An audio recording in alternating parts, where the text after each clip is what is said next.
இப்போ ரீசெண்டா ட்ரெண்டிங்ல இருக்கிற துபாய் கரெக்ட் சாய். டீல பிரெட்டை நினைச்சு சாப்பிட்றதும் பன்னை நினைச்சு சாப்பிட்றதும் நம்மளுக்கு புதுசு இல்லைனாலும் துபாய்க்கு புதுசு தானே. வாங்க எப்படி செய்யலாம்னு பார்க்கலாம். ஃபர்ஸ்ட் கரெக்ட் சாய் ரெடி பண்ணிக்கலாம். பால் சூடு வந்தோன்னும் 4 ஏலக்காய், 4 கிராம்பு, 3 பட்டை, 2 பே லீஃபு, தேவையான அளவு டீ தூள், கொஞ்சம் சுகரு, கொஞ்சம் குங்குமப்பூ போட்டு நல்லா கொதிக்க விடுங்க. இந்த டீ வந்து நல்லா ஸ்ட்ராங்காக இருக்கணும். அந்த அளவு கொதிக்கிட்டோம். நல்லா கொதித்த பிறகு இதை வந்து ஃபில்ட்ரு பண்ணி வச்சுக்கோங்க. இப்போ ஒரு ப்ரெட்டில் வந்து கஸ்டர்ட் க்ரீம் அப்ளை பண்ணிக்கோங்க. இதுக்கு ஆக்சுவலாக வந்து க்ரீம் சீஸ் தான் யூஸ் பண்ணணும். என்கிட்ட க்ரீம் சீஸ் இல்லாததுனால நான் வந்து கஸ்டர்ட் க்ரீம் செஞ்சுக்கிட்டேன்.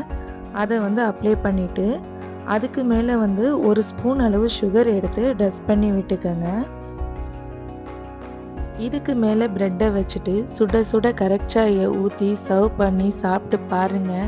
அவ்வளோ டேஸ்ட்டாக இருந்துச்சு. கண்டிப்பாக இதை நீங்களும் ட்ரை பண்ணி பாருங்கள். ட்ரை பண்ணிவிட்டு கமெண்டில் எப்படி வந்துச்சுன்னு சொல்லுங்கள். இந்த வீடியோ உங்களுக்கு பிடிச்சிருந்துச்சுன்னா லைக் பண்ணுங்கள். மறக்காமல் சப்ஸ்கிரைப் பண்ணுங்கள்.